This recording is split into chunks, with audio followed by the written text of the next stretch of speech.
আসসালামু আলাইকুম। আজকে গরুর গোশ রান্না করব। আমি একটু গরম পানি দিয়ে ধুয়ে নিয়েছি। গরম পানিতে ধোয়ার কারণে এরকম সাদা হয়ে গেছে।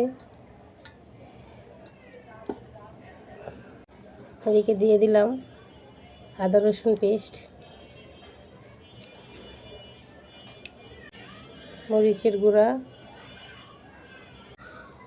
হলুদের গুঁড়া, দিয়ে দিলাম জিরার গুঁড়া, কয়েকটা দিয়ে দিলাম আস্ত গরম মশলা, আরও দিয়ে দিলাম গরম মশলার ফাঁকি, লবণ দিয়ে দিলাম, তেল দিয়ে দিলাম,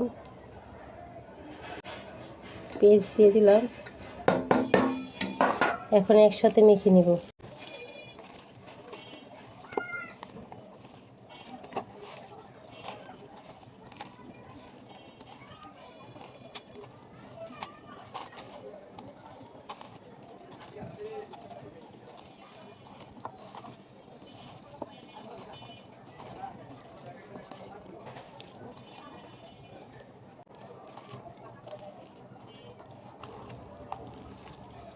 দেখুন কালারটা কি সুন্দর হয়েছে। এখন ফিরে আসলাম রান্নার কাজে। তেল দিয়ে দিলাম, পেঁয়াজ দিয়ে দিলাম, ভালো করে ভেজে নিব।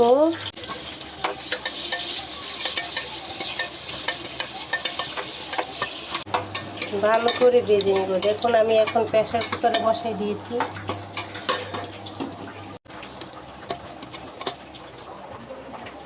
পেঁয়াজগুলি লাল হলে এখন দিয়ে দিব। এখন ফিরে আসলাম রান্নার কাজে। তেল দিয়ে দিলাম, পেঁয়াজ দিয়ে দিলাম, ভালো করে ভেজে নিব।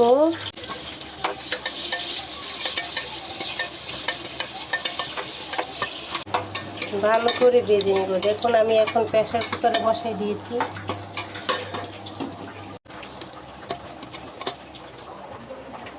পেঁয়াজগুলি লাল হলে এখন দিয়ে দিব।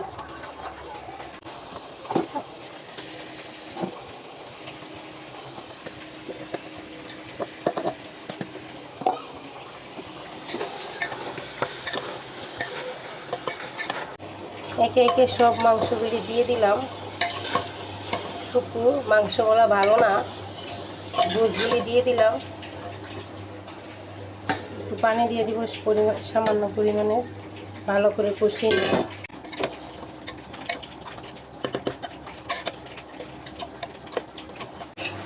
দেখতে পাচ্ছেন এখন আমি প্রেসার কুকারের ঢাকনাটা লাগিয়ে দিব। প্রেসার কুকারের ঢাকনাটাও নিলাম। এখন আলু দিয়ে দিব।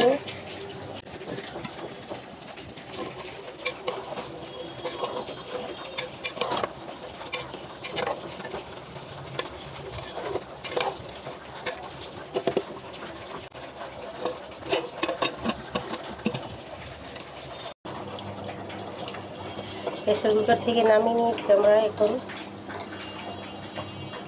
আমি এই পাতিলা ঢেলে নিলাম। একটু লাগিয়ে গেছে তাই দেখুন তরকারি কত সুন্দর হয়েছে। আমাদের রান্না শেষ।